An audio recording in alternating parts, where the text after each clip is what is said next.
Have a pack structure, and social hierarchy is important to dogs just as it is to wolves. But there are some really important differences between wolves and dogs, and one of the things that can get people into trouble in handling reactive dogs is the myth that they need to think in terms of a wolf pack mentality. So let's look at some differences. Wolves pair bond, usually for life. The alpha male and the alpha female of a pack will bond, and until one of them becomes old or infirm, they stay together and they run the pack. Dogs don't pair bond. They are not dedicated to one particular mate. Wolves hunt cooperatively, dogs do not. And we don't know whether it's because dogs are not exposed to early hunting the way wolf pups are, or because dogs just have had that genetically selected out of them. But when a group of dogs hunt together, if people let their dogs out at night, they tend to mob the animal that they're hunting rather than a quick and, I don't want to say humane, but a quick and rapid, knowledgeable kill the way wolves do. And I know personally of an incident that happened at Zoo Atlanta when I was working there. People in Atlanta would illegally let their dogs out at night, and a mob of dogs came in and basically butchered one of our female llamas. And they were so unsuccessful at it that the head keeper found her the next morning still alive and suffering terribly. It was horrible. So she immediately euthanized her, and the female llama and the stallion, who was her mate, lived in separate paddocks because we didn't want babies all the time. And you could see where the stud had tried to go to her aid. You could see where the fence was scratched, where he had pawed at the ground. And the keeper called me down and said, "You need to come see Ferdy." And I said, "Ferdy hates me. He spits at me all the time," because I've been working with him to get him friendlier. She said, "No, you need to come see Ferdy." And I came over, and he ran up to me and wrapped his neck around me and just leaned. He was so distraught over what had happened. And it's in part because dogs don't know how to do an efficient group kill. They just don't know it. And again, we don't know if it's because it's been bred out of them, and I'll talk about that a little bit later, or because they're not exposed to it early the way wolf pups are, so they don't learn it socially. Wolves have a moderately stable social hierarchy. You've got your alphas, you've got your omegas, you've got your betas in between, and it's fairly stable, again, until the alphas get old or ill, and then there's some transition. Dogs have stable social hierarchies, but only if we give them to them. And if there is a vacuum in the social hierarchy, somebody's going to fill it. And we'll talk about that a little bit later as well, because I'm not suggesting that you be physically dominant with your dogs. That actually is counterproductive, and we'll talk about alternatives to that. That's one of those myths where you have to dominate your dog. Well, we'll talk about that. So we've been breeding dogs for approximately 10,000 years. They've been domesticated for at least that long, and domestication has had some effects. Dogs have been bred for baby neonatal characteristics, baby characteristics. Dogs, if you compare most dogs to wolves, not all dogs, but most dog breeds, rounder faces, smaller teeth, blunter muzzles, rounder eyes, and these are all puppy-like characteristics. So a lot of our dog breeds and a lot of our crossbred dogs, our mutts, don't reach what we would consider to be a adult wolf maturity. They have delayed and arrested development. They actually act like puppies when they're adults. Anybody have a 5-year-old lab who still doesn't have his adult brains yet? Right? Or a German Shepherd who's 3 years old who's still a puppy? Okay? So there's delayed and arrested development, and we've intentionally bred for that, whether or not we knew it. And you see this in herding dogs. Herding dogs are bred to do the stalk. You'll see them do that creep and that stare, and then they'll do the chase. Well, that's what wolves do. But if they go to the bite, what happens to that herding dog? Out the window, right? Because herding dogs, unless it's a cattle dog, are not allowed to bite. And cattle dogs are only allowed to bite cattle. So we've got them in this arrested development where they don't go the whole way. And they do show puppy behaviors as adults, which we'll talk about some more in a moment. And as you can see with this bulldog, we have done some selection for specific looks and traits that can really backfire. Most bulldogs, if they are bred, they have to have a C-section because the heads won't fit through the pelvis. And they have breathing problems because of those pushed-in faces, and they have a number of other issues because they've been bred for certain characteristics that don't work. Anybody here have a Labradoodle or a Golden Doodle, designer dog? My daughter has one. I don't have it. She has one. Okay. They're very sweet dogs. And they have such genetic problems that I get terrified every time I get a call from somebody. I met this perfectly lovely 7-month-old Labradoodle, Golden Doodle, named Daisy, who, when she was being given a bath by her owner, tried to jump out of the bath. The owner grabbed her around the hips and pulled her back in, and the dog turned around and nailed her.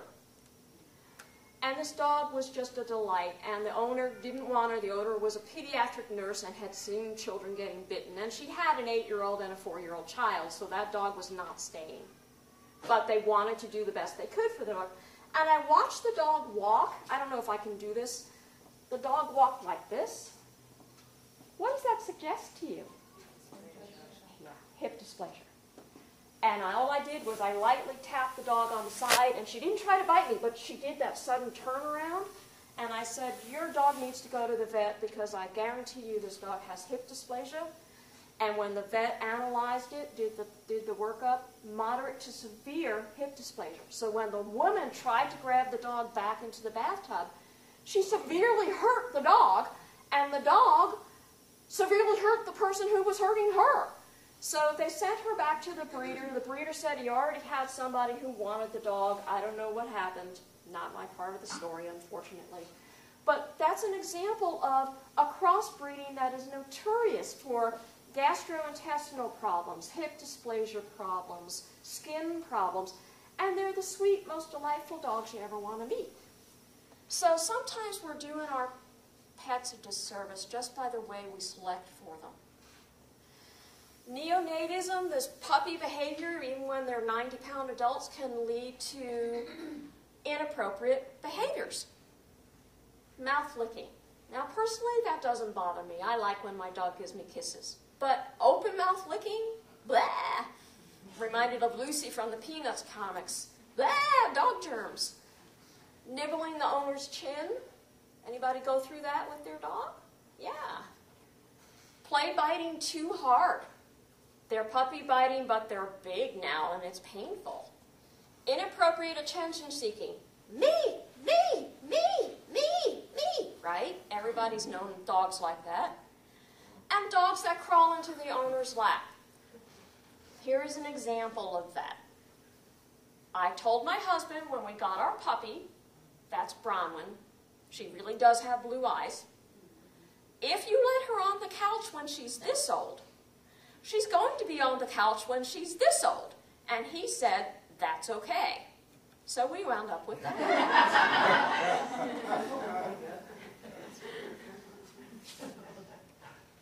Now, this is an interactive talk. I'm going to show you some pictures of what I call happy and relaxed dogs, and I'm going to ask you, why do I say they're happy and relaxed? Here's one picture. Now, the next picture, truthfully, there's no such thing as a Brittany Spaniel that's relaxed, but she's happy. She's, what? But she's happy. Happy and relaxed. And even Rottweilers can be happy and relaxed. Why am I saying these dogs are happy and relaxed? What do they all have in common? Smiling. They're all smiling. Loose-lipped, open mouth, happy grins. The eyes are relaxed. The The forehead has no tension. The ears are perked. The ears are up. They're paying attention. But they're just looking. And the eyes and everything is soft. They're there. They're present. But everything is soft. Happy dog signals include loose and relaxed mouth, a relaxed wagging tail or a still tail, soft almond or round eyes, a relaxed brow. The ears can be down or perked, but they're not tense. And the body is relaxed and the fur is flat. There's no hackles up. Okay. Now let's talk about dominance, one of the most misused and misunderstood words in the dog and animal welfare field. The scientific, based on zoology and ethology, the scientific definition of dominance is having priority when resources are limited. That is the only scientific definition. It has nothing to do with who's top dog, who's bottom dog.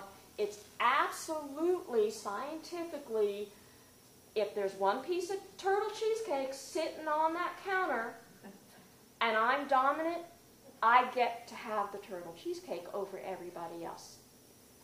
When resources are limited, that's when dominance comes into play. And people get confused and think that it means being on top in the social hierarchy. It's not actually what it means. Here are the myths. A dominant dog is an aggressive dog. A dominant dog is a bigger dog. You should tell that to my old German Shepherd when the Yorkshire Terrier was the one who pushed him around. She weighed 8 pounds, he weighed 90, and she truly was in charge. Or a dominant dog is dangerous to humans. The reality is that a dominance dog is more relaxed and confident because he doesn't have to prove himself. He knows he's in charge, and the rest of his group knows he's in charge as well. If he has to prove himself, he's not actually the dominant dog. Okay? A dominant dog isn't necessarily dangerous.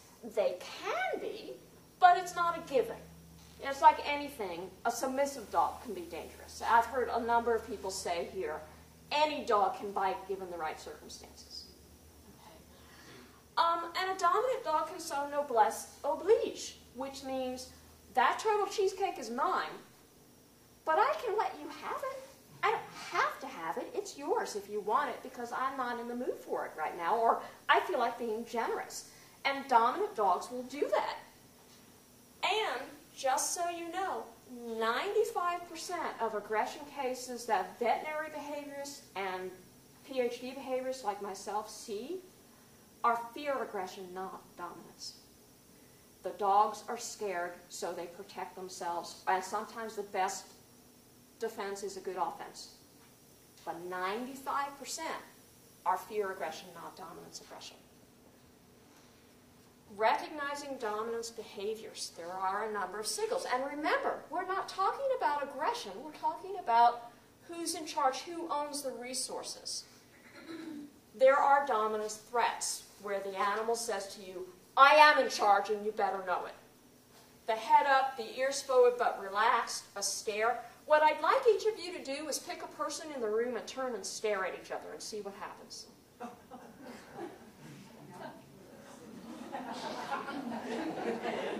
Everybody laughs because the reality is for most mammals and most amphibians and most birds, a stare is a challenge, a stare is a threat. And we giggle because it makes us a little uncomfortable to do that. So when they stare, they're saying sometimes, especially if the ears are forward, I'm watching you, what are you doing? Okay. The tail flags up. It goes above the back. They stand tall and chesty. Have you ever seen two men in a bar? Or sometimes two women in a bar? Oh yeah! Right? Dogs do that too. You've all seen it. Standing over the companion's back, putting the paws on the companion's back, mounting the companion, bumping the companion, slide, side body slam, or standing over and crouching. Okay. Dominance moves toward aggression when those signals are not acknowledged. All right. The same thing holds for fear. When the fear signals are not acknowledged, it's going to move toward aggression. Chihuahuas who bite? Anybody know Chihuahuas who bite? We all do. Yeah, because their signals are not acknowledged. And they have learned that the only way to get that scary person to back off, the only thing that works, is to be a biter or a snapper. So dominance moves toward aggression when the dog begins to mouth the shoulders or the neck, when they pounce or pin them, when they grab the neck or head and muzzle and they clamp down. If they grab the legs and the abdomen and try to break them or tear them, you've got a serious battle on your hands. Okay, that is a really bad thing. That means that is deadly serious because they're trying to cripple and kill. It's not going through for the throat, necessarily, with most dogs. It's doing more permanent damage. So, let's look at some pictures of dominant animals. I try to put these in order of from weakest to strongest. Okay. And that's exactly what we talked about. The stare, the real stare. Look at the shape of the eyes, the almond-shaped eyes on the lab. The head over and the tail flagged up. The mounting, stronger mounting, and then standing over with a crouching dog. These are all dominant signals. Dominance moves toward aggression, and watch out for these behaviors. I guess this is exactly what the previous slide said. Sorry about that. It can be really serious. Okay. Please be careful. If you really think you may have to stop a fight, a really good product to have is a citronella spray. It used to be called Direct Stop. Now they're calling it something else. I think you get it through PetMate because they bought out Premier. But it sprays citronella mist in a stream from 5 feet away, and dogs hate the smell. It doesn't burn. It doesn't sting. I can tell you that because I've accidentally sprayed myself in the face. Okay? But it's very effective, and you can do multiple sprays. The dogs will go, oh, what's that? And you can them apart. Okay, please don't put your hand or your foot in there. Submission, opposite of dominance. Yielding priority to another for limited resources. That cheesecake, I'm dominant, you're subordinate, you let me have the cheesecake.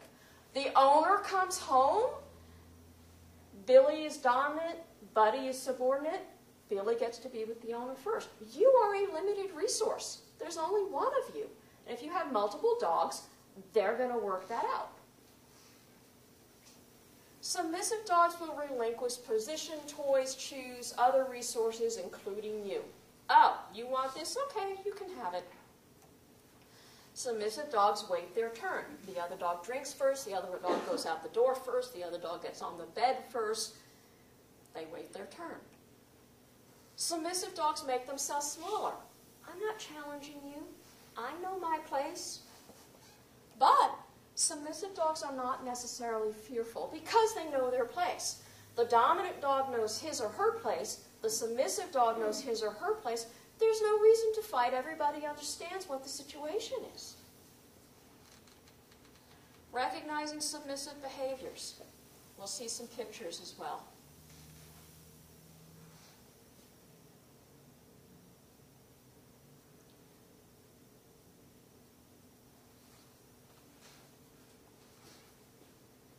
My shoes are squeaking.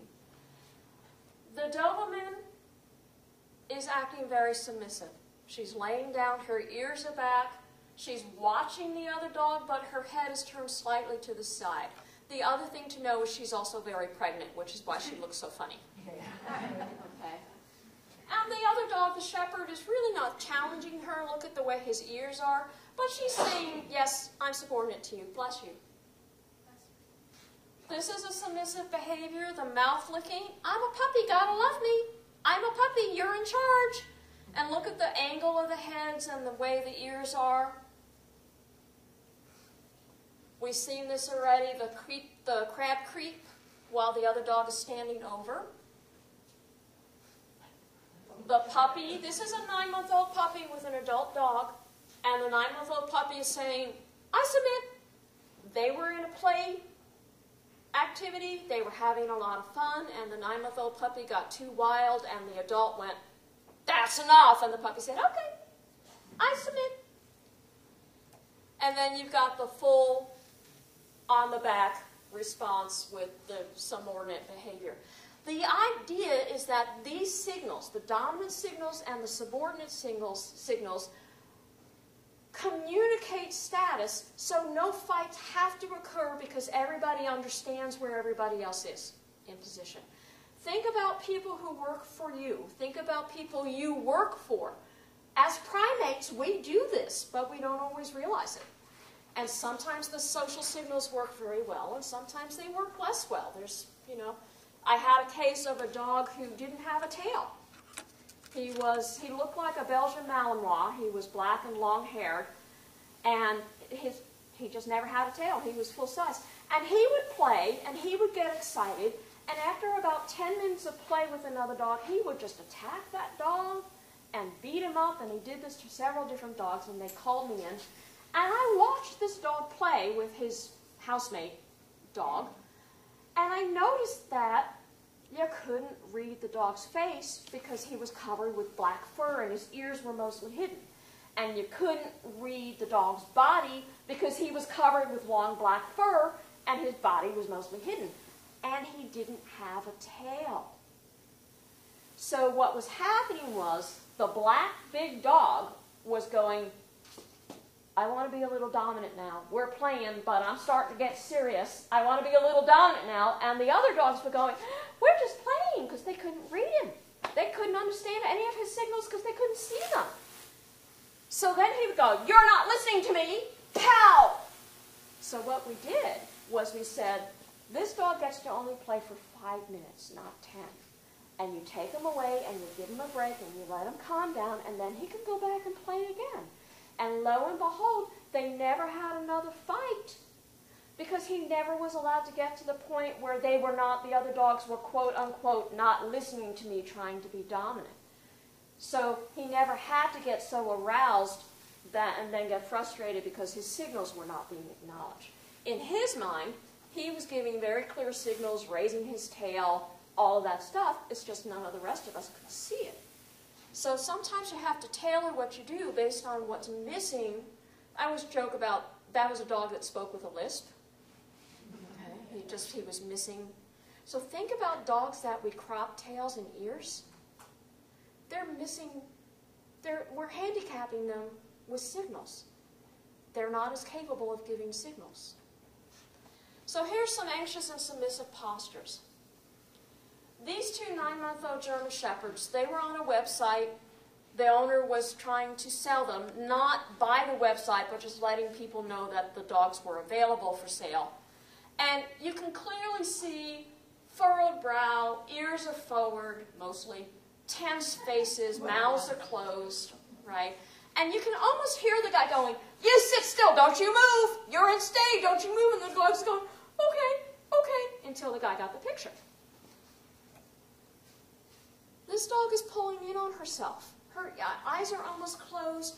Her ears are back. She's kind of hunched over. Another submissive posture. This little Rottie, she's closed, right? Her eyes are round. She's not squinting, but everything is pulled in. She was actually, the website I got this picture from, she was actually a rescue. She was an abuse neglect rescue, and this was her first day in her foster home, having just been rescued. And she had no idea what was going to happen next. So she was all very scared and fearful. Nervous dog, ears are sideways, hesitant, pulled back, very anxious, looks depressed. Right? You can see everything just sad. And then this dog showing classic submission, the head to the side, the ears back, the eyes averted, the body pulled in. Now I do want to show you the third brother of the 3 German Shepherds. Because while his 2 brothers are going, "Okay, we won't move." "Okay, whatever, here I am." I call him Goofy. He just was like, "Sure, yeah, cool." bit anxious. Some dogs will show aggression when they're in a confusing, new, or frightening situation. They don't know what to expect. And so they get aggressive because they're just insecure and unclear. You also have dogs that show, I don't know why that's there. Okay, just pop right here. There we go. You have dogs there where they show that they're afraid and the person or the animal with them doesn't take the hint, so they become aggressive. Shy Chihuahuas, anxious Chihuahuas, are very cute little dogs. And you can get this with Maltese, and you get this with Lhasa sometimes. They're very cute and adorable. They look like little toys.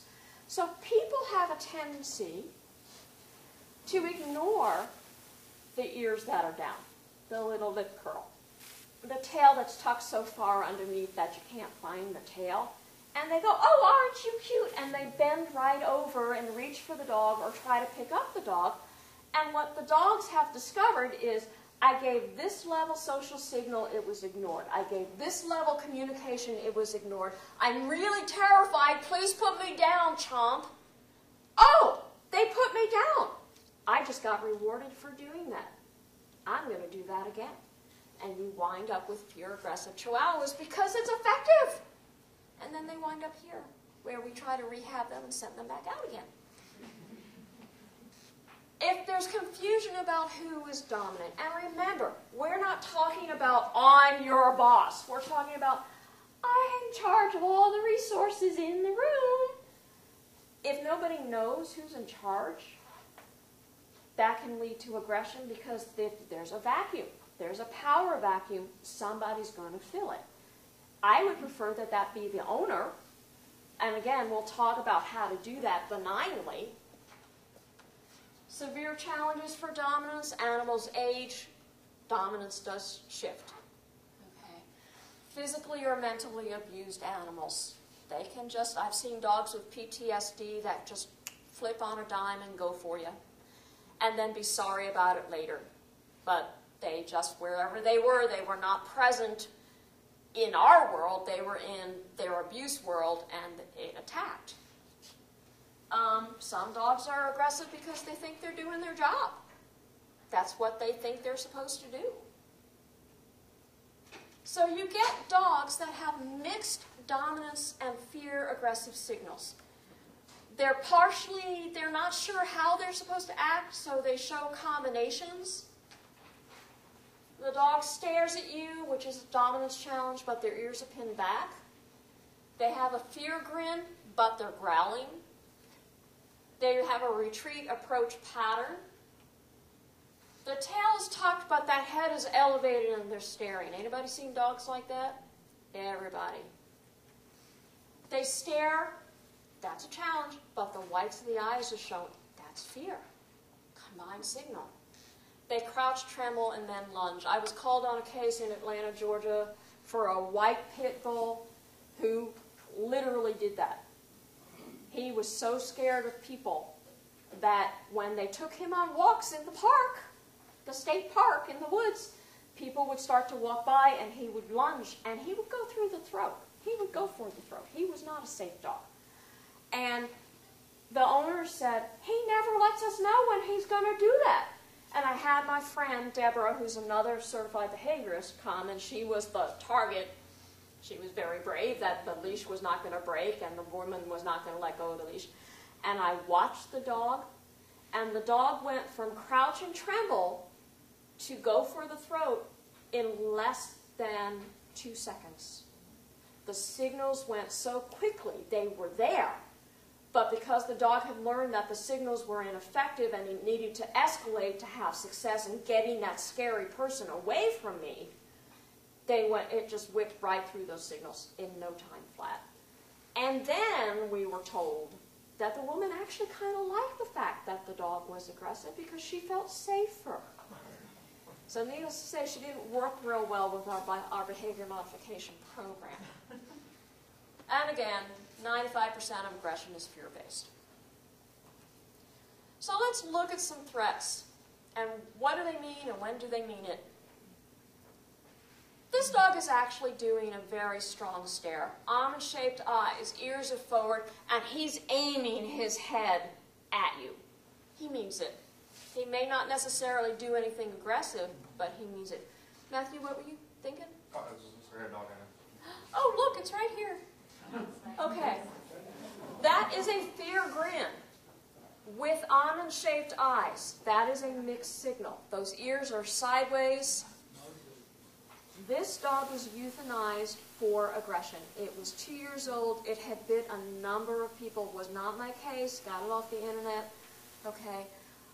I'm not sure, but I'm guessing if they had dealt with the fear, they might have been able to not have this issue with this dog. I don't know that that's true, but looking at the signals that it's giving, that would be my guess. You're talking about barking dogs. This dog is barking. Look at his body language and his face. He's showing a lot of teeth. Okay. But what else is his body saying? He's ready to run the other way.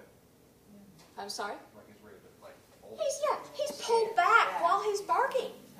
So what this dog is saying to me is, please don't make me have to bite you. You're really scaring me. Okay? Would I want to be in a room with this dog? Not necessarily. But the dog is pulled back. The dog is sitting. He's showing a very aggressive face, but his body language is mixed. This dog, I don't know if you can see it that well, but this dog means it. Trish McDonald. You know, Sue McDonald, Trish McConnell. Trish McConnell is a behaviorist, certified PhD. She's done a lot of research. You might have read her books, The Other End of the Leash, or some of those. She's got a number of books out. She's a very wonderful person. She has discovered through video research that when a dog is about to bite, the corners of the mouth come forward in a pursing motion, almost like the, pooch. Okay? So the corners come forward. Less than 5 seconds after that happens, that dog will bite. It's a predictor, and it's a reliable predictor.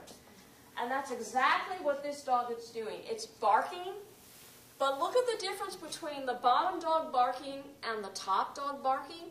This dog has those pursed lips, and he's ready to bite if you give him the chance. This is a Doberman showing a lot of teeth. What I want you to notice is that the ears are flat back out of the way in case there's trouble. The eyes are extremely almond-shaped, and those teeth are aimed right at you, as are the eyes. And the brow is very wrinkled. This dog really means it. I wouldn't put my hand by this dog's mouth, just my personal choice. And then this dog, what do the signals of this dog tell you? What do you see? What's the tail doing? It's up. So it's saying what? I'm dominant, right? What else is it saying? The mouth is open, but that may just be because it's panting. What are the eyes doing? It's a little fuzzy, but can you see? Those eyes are really focused and he's running. Exactly. And the ears are partially back. This dog is actually an attack dog that's being sent out to chase down the Michelin man who's running the other way. Okay? So this dog is doing his job. And he's been trained to do it this way. But he's also a pretty dominant feeling, pretty confident, I should say. Do you know in Europe they no longer use the term dominance, and in England they use the term confidence instead because of the negative connotations that have developed with dominance? Now, there are subtle body postures. This is going to be a list, and I apologize for that, but I just want you to see the list. Tails. A loose wag is good. A stiff wag, if it's like this, oh, that's fine. If it's like this, that dog is tense. That dog has arousal. Maybe it's scared, maybe it's angry, or maybe it's just nervous. But there's a difference. Just because a dog's wagging its tail doesn't mean it's necessarily happy. The flag tail we talked about already. A stiff, straight out horizontal tail, that dog is very tense. Tension can be due to fear, it can be due to nervousness, it can be due to aggressive tendencies. We don't know. But if it's not relaxed, or it's not wagging loosely, you want to pay attention. A drop tail is anxious, a tuck tail is fearful. I had a little dog that was afraid of veterinarians, and I brought her in for her annual shots when she was an older puppy, and her tail was tucked so far under that when the vet was feeling her abdomen, he said to me, "You told me this was a female." I said, "That's her tail." "Oh, it is! Okay." That's how tucked she was. Ears, perked and relaxed is good. Down and relaxed is good. Perked and tense. Check what the eyes are doing. Are they almond-shaped? Are they round? Are they showing some whites? It tells you what the dog is feeling inside. If they're down and pinned back, usually it means the dog is afraid, actively afraid. More body signals. We've seen these. I'll show you an air lick in a little bit. Happy grin, air licks. The fear grin, you saw that Chihuahua that got euthanized. That was a fear grin. You can have a fear grin that's very threatening. His lips were tense. He was threatening. You can get a lip curl where just part of the lip comes up, one corner. Or you can get a full lip curl.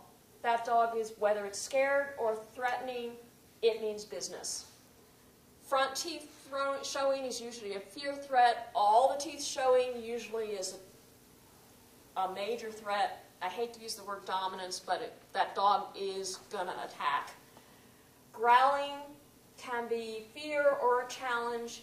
Barking can be threatening, but it can be a fear bark, and it's trying to get you to back up. We talked about the pursed lips. The dog is about to bite. Anxiety responses. That's an air lick. Okay? An air lick, the dog looks like it's licking its lips or it's licking the air. That's anxiety. Doesn't mean the dog's going to do anything more, but it's telling you the physiological state of the dog. It's aroused, it's anxious. This was a picture I took off the internet. Does anybody know what type of Mastiff this is? I don't think it's a Neapolitan, but I'm not sure. I'm sorry? French or a bull? Is it? It looks like a bull. Yeah, I don't know. It's big. The baby is little. Think about this. The dog was put in a downstay because the owners thought that it would be cute to get a picture with the baby. The dog was really good with the baby. Now, think about dog body language and look at what the baby is doing. What is that baby saying to the dog? I'm dominant. He's leaning forward, he's staring right into the dog's eyes, and he's got a paw on top of the dog. And what the Mastiff is saying is, this is really uncomfortable, but I'm in a downstay, so I can't leave, but I don't want to get into a dominance challenge with you because you're just a baby, but you're challenging me, so I'm going to air lick because I'm nervous. Yawning. Dogs yawn when they're anxious. We don't know why. People don't do that quite so much, but dogs do. So if you see a dog that's yawning or not, it's not particularly tired. It's nervous. And look at these compared to happy dog with a child. Okay? That same happy face that we've seen in these pictures before. And more. Eyes relaxed or fear tense, some white showing. The eyes get bigger when they're afraid, and you usually see some whites. If the eyes get bigger or almond-shaped and there's no white showing and the dog is staring, that's an aggressive statement. I'm challenging you. The hackles up or hackles down. Has the dog made itself look bigger? All right. Hackles up is make me look bigger so I look more threatening. It's actually a fear response rather than a dominance response. And of course, you want to look at the overall body postures of the dog, as we've talked about previously. Attentiveness is not dominance. And before I show you the pictures, I want to tell you another story. I was called in on a chow chow case. Sweet little female orange, that nice little tangerine chow. Just a doll baby. And the owner said, we think she's being aggressive. We think she's challenging us. And I said, why? Well, when we sit on the couch and our feet are on the coffee table and we're watching TV, she goes in front of the TV and she sits and she stares at us. She sits and she stares at us. I went, really? Okay. And we've been told that if a dog stares at you, it's a dominance challenge. I'm like, I went off and played spider in the wall, which I had learned to do.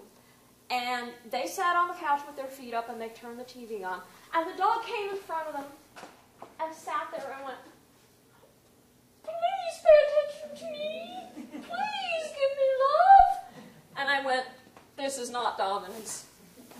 This is, she's asking for your attention. And they were thrilled because they loved her, but they were told this myth about dominance, and it wasn't a dominance issue at all. Her body language was completely different. Attentiveness is not dominance. Can't you see the guy with the camera going, you get the cookie if you sit still? And the little guy's going, okay. And the middle guy's going, when do I get the cookie? And the big guy's going, you're staring at me. It's making me a little nervous, but you told me to sit still and I want the cookie. Okay. Slight changes in the ear shape, in the eye shape, and in the way they're presenting their bodies, whether they're forward or back, expanded or smaller. This dog is saying a dominance posture, but he's not threatening, he's not challenging, he's just very confident. The ears are up, the mouth is closed, the eyes are present, but he's not leaning forward, he's not leaning back, he's just a confident Chihuahua. They do exist. We have some here if anyone wants to adopt one. This Roddy is paying attention. He is not threatening. The eyes are almond shaped, but they're not tense. The forehead is not wrinkled. The ears are forward. You know what this dog is doing? He's at an agility trial, and he's waiting his turn to go in the ring. So he's watching other dogs doing what he can't wait to do. And that's what he's saying. Now, this next dog is a little different.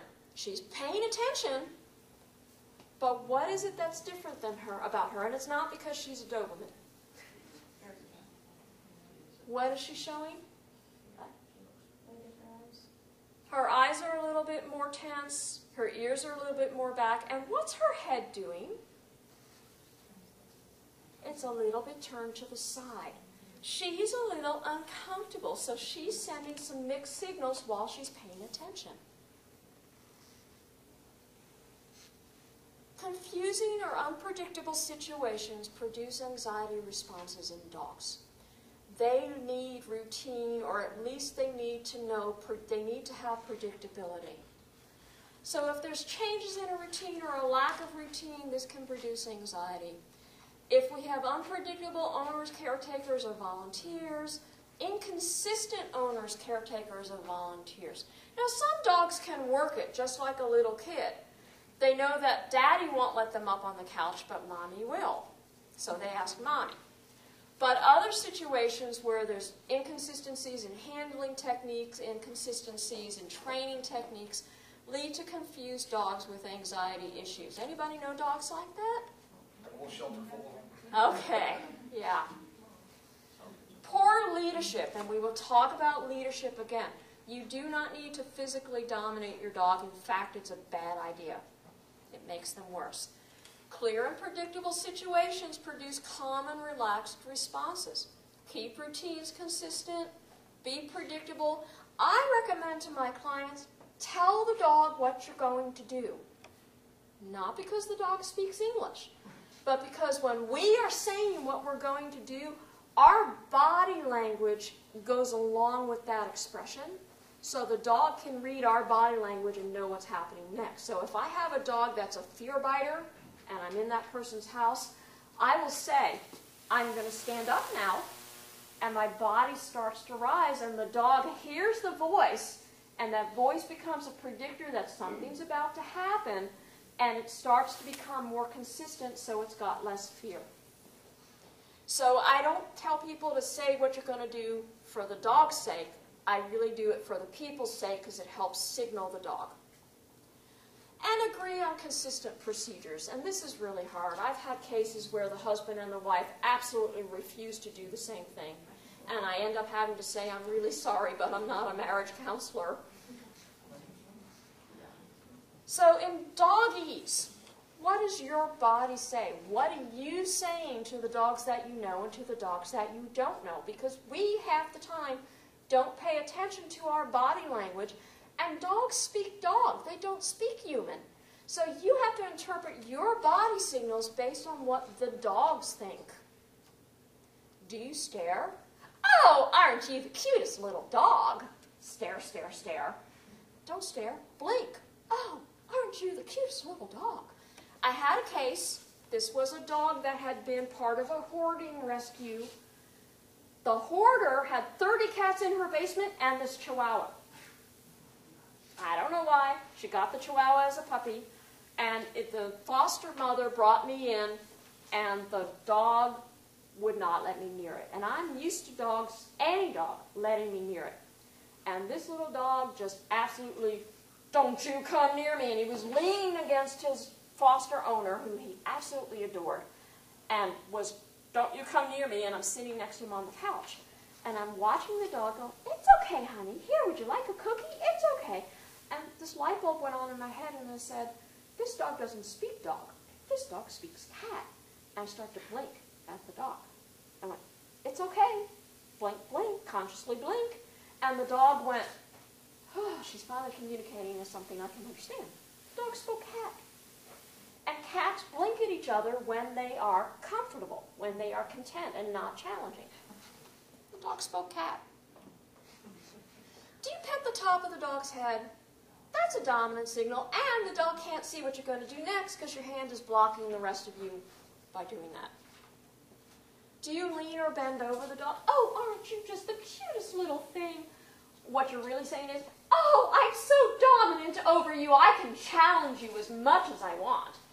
So when I've got a little dog, I turn sideways and I crouch, and my knees are getting too old for that, but it's much less threatening and challenging. Do you duck your head? Most of us don't, but some people do. That's a subordinate statement. If the dog stares at you and you do this, you're saying to the dog, I'm not challenging you. And sometimes that's a good thing to do. So, these two pictures. The bottom one, what's the problem with the body language here? What is that person actually saying to that dog?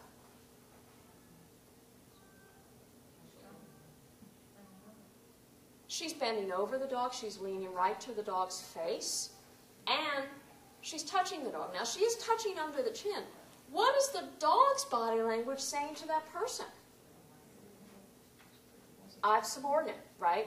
Pulling the head down, the ears are slightly back, the eyes are turned to the side a little bit.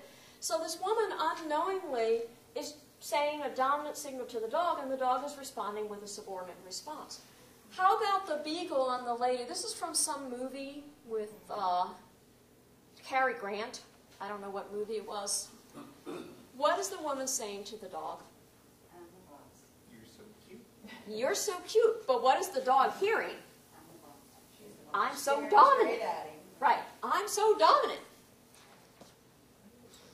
So now what about these?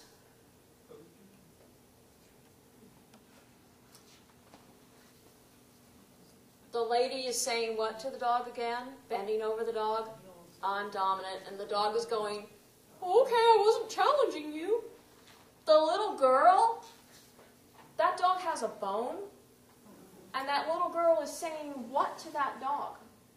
It's, yeah, I'm standing over you and I'm on top of you.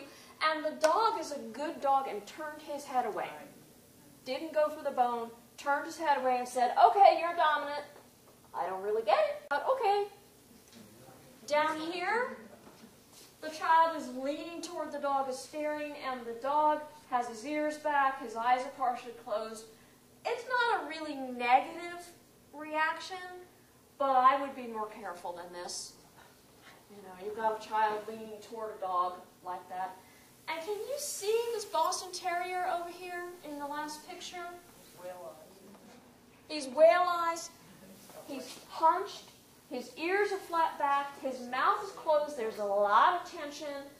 And the lady is leaning over the dog. And what is the child doing? Petting the dog through the fence, and this dog is not happy. This, to me, is a bite waiting to happen. So, you know, we really want to educate people to pay attention to the signals. Behavior problems that are sometimes seen: mouthing and jumping, aggression towards strangers or strange dogs, refuses to leave or enter the kennel, constant barking, fearful, either behind the couch or in the back of the kennel, pick your choice. Spinning, we don't see that often in the house, and we don't see it that often in an animal shelter. You will see it in veterinary offices or sometimes in laboratories. What else do you see? What other behavior problems do you see? Separation anxiety issues, chewing issues. Did you know that dogs go through a second chewing phase? Their first is when they're puppies and they get their adult teeth, when they're teething.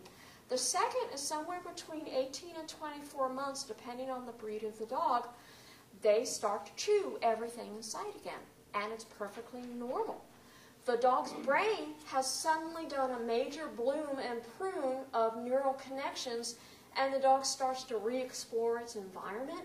So have lots of reasonable chew things for the dog to chew when it becomes 16 to 24 months, so that it doesn't eat your furniture. Myths and realities. The dog can't win. If it disobeys or doesn't respond, force it. And I'll tell you a story about that.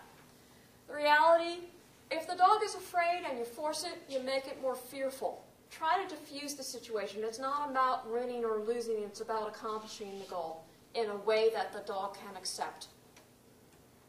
You must physically dominate the dog. Show it who's boss. Who does this sound like? Yeah. We won't go any further with that. The reality, physically dominating a dog can either escalate a problem or cause one. If it's dominance aggression, physically dominating that dog will add fear aggression to that mix. There are better ways to be dominant over your dog, and I'll tell you one of them in a moment. If it's fear aggression, you're going to make the dog more fearful. Oh, there was the sweetest little mixed dog. It was Chihuahua something, I have no idea what, and the man and his family absolutely adored this dog, and the dog was biting the man. And I went in and I said, "What's going on?" He said, "Well, I roll him every day and he's still dominant." I said, "You roll him every day?"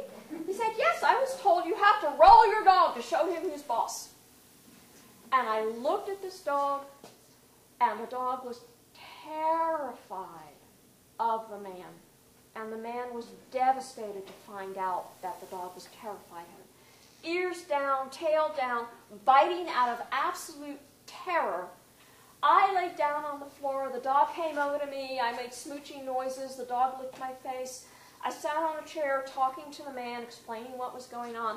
And for just a brief instant, the dog's ears came up and the tail came up, and I went, "Oh, are we happy? Oh, let's do a happy dance." Because I imitate dog behavior a lot. "Oh, happy, happy, happy." And the dog went nuts.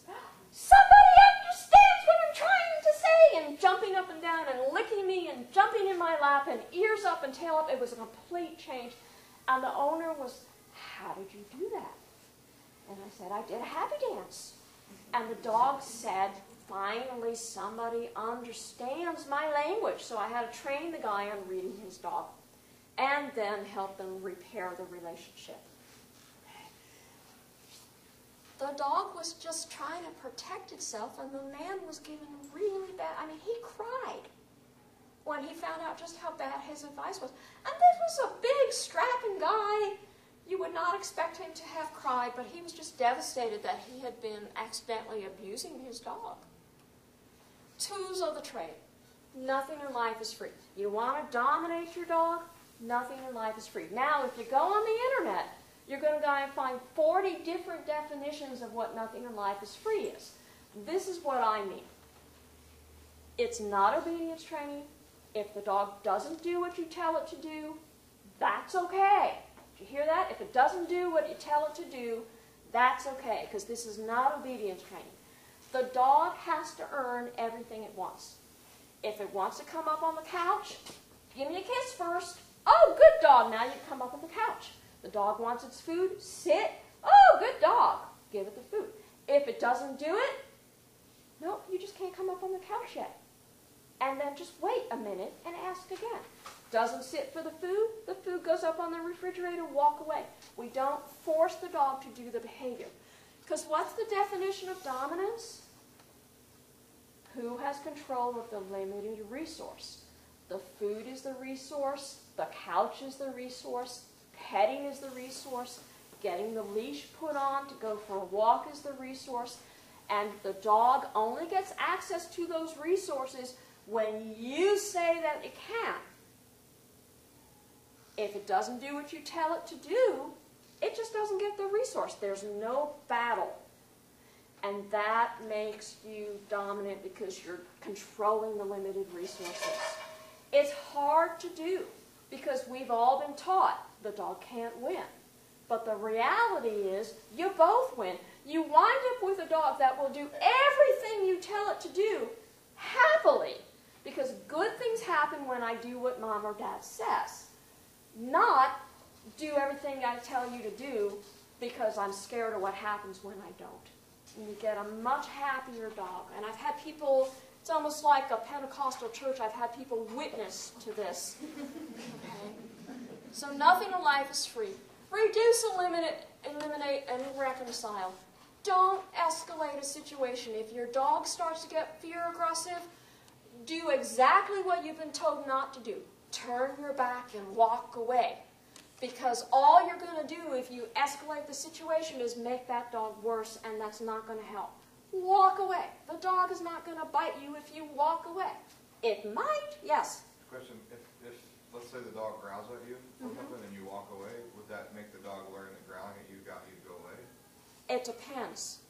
Because if the dog growls and all you do is walk away, yes, you are rewarding the dog, just like the Chihuahua who learns to bite because the people drop it.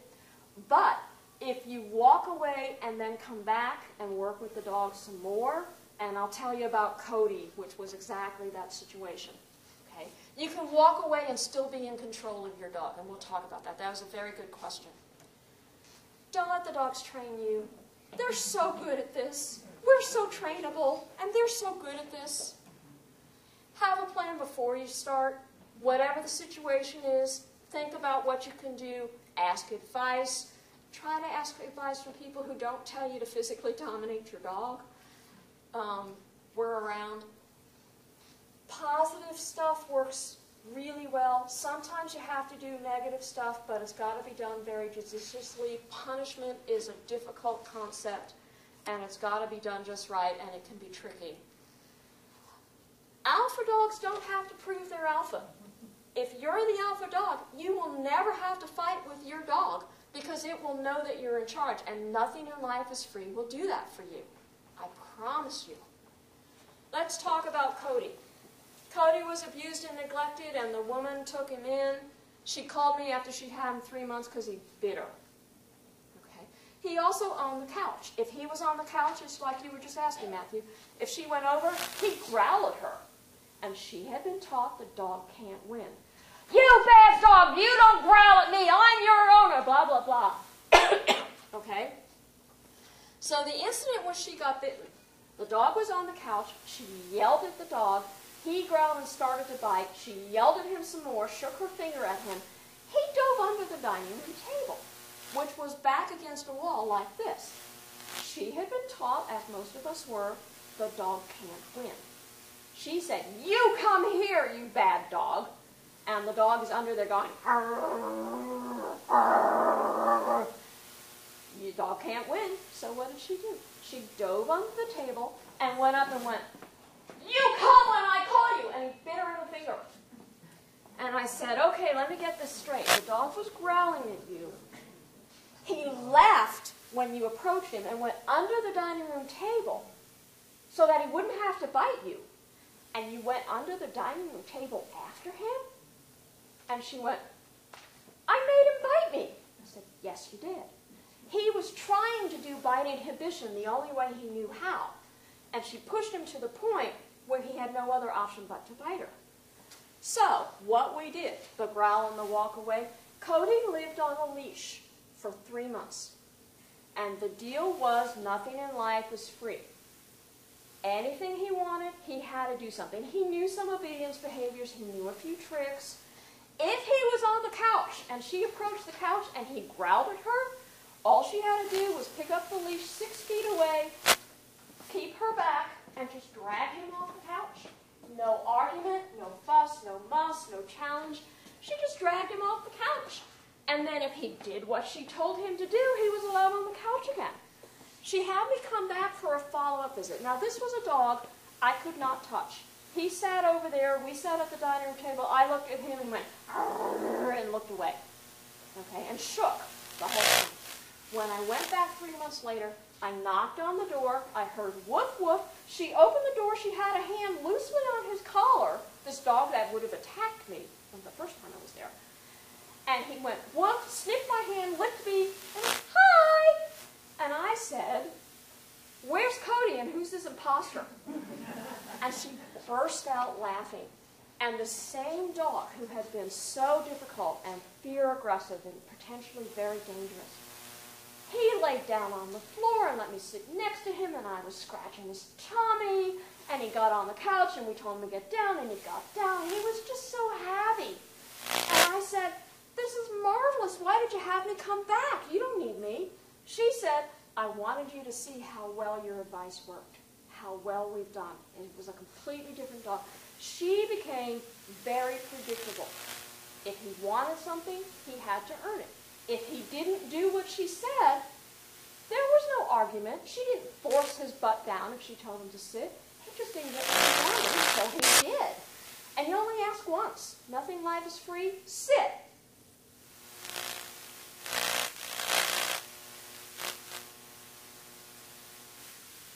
Okay. That's it. And they learn very quickly to go ahead and do it. And it works really well. Really well. Yes?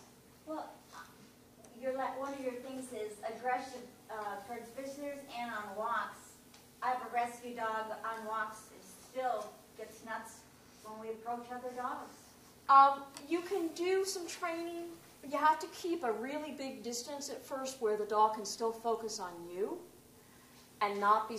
The dog needs to know the other dog is there, but be far enough away that he's not so aroused so he can still pay attention to you. And you reward him for calm behavior with treats and petting and play. When he can handle that distance, go a couple of steps closer until he again notices the other dog. And doing that with lots of different dogs. You have to get people to cooperate with you, because if their dog is coming right at you, you just need to cross the street and get away from that dog. But it really does work. If your dog breaks and lunges at another dog, even if it's at a distance, you do is called a walk-away correction. You just say to yourself, "We're not having that," and you go away until the dog says, "Oh, I'm supposed to be going with you," no longer pulling on the leash. And then you reward the dog for coming with you. So there are techniques to reduce inter-dog aggression.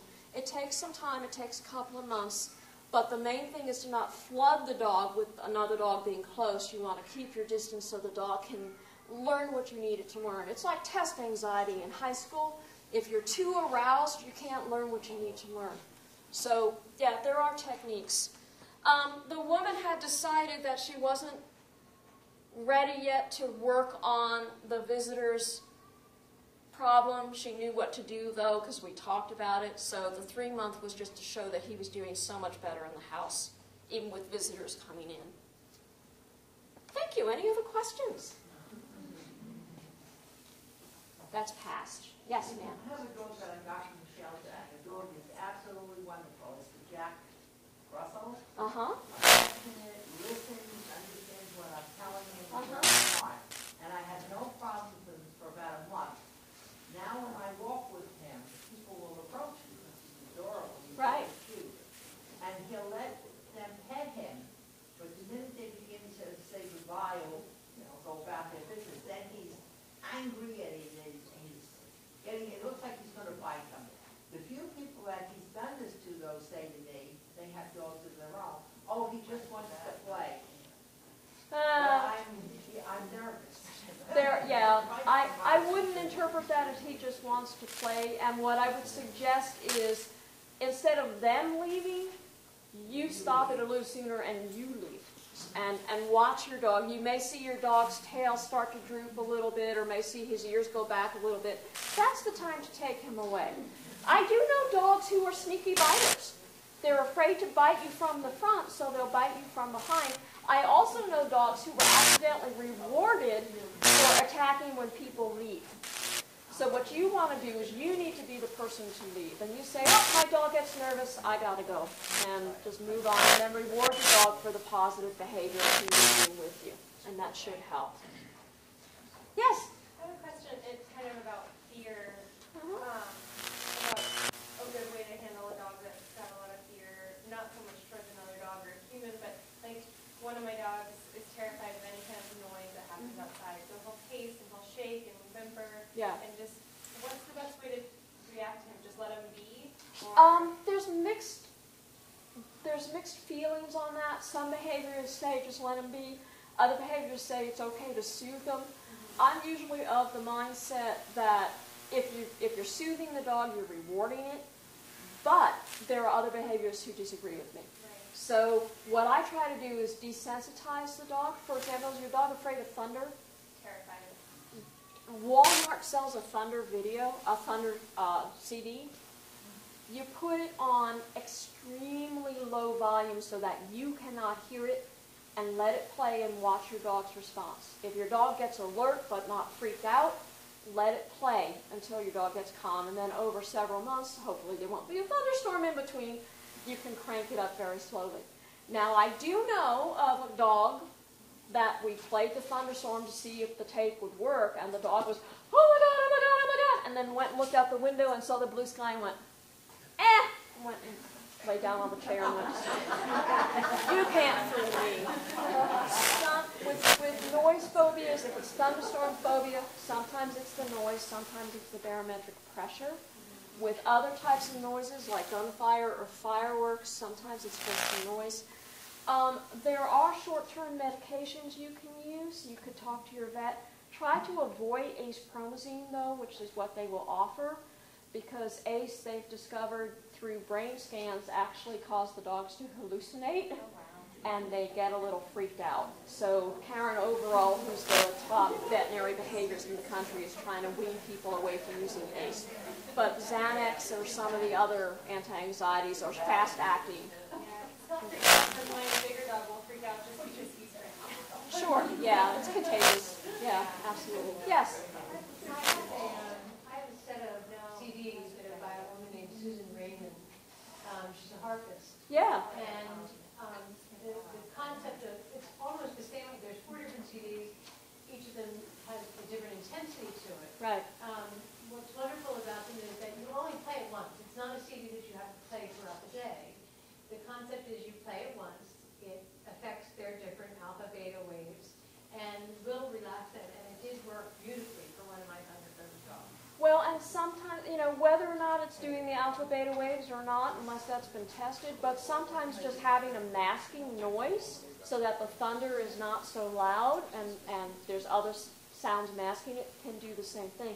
Another thing to be aware of is older dogs, just like older people, lose the high frequencies, so the thunder sounds louder, and sometimes older dogs will develop thunderphobia that they did not have before because it sounds worse to them, just in the normal aging process.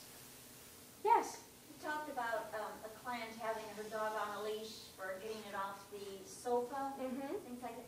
So this rescue dog I have, he's everywhere. He was in an area where they didn't train him at all. Right. And so what do? Leave a leash on him during the day. Every time I see him making a move for the sofa or up on different areas, just take him calmly, just pull him along with me. Yeah, back now down the on the question floor. is, do you not want him on those furniture? No, I don't want him all over the furniture. Okay. I haven't even had guests in the house because he's just everywhere. I just don't even know what he'll do. Okay, yeah, he needs some work. And yes, but the leash should be a 6-foot leash, not a shorter one.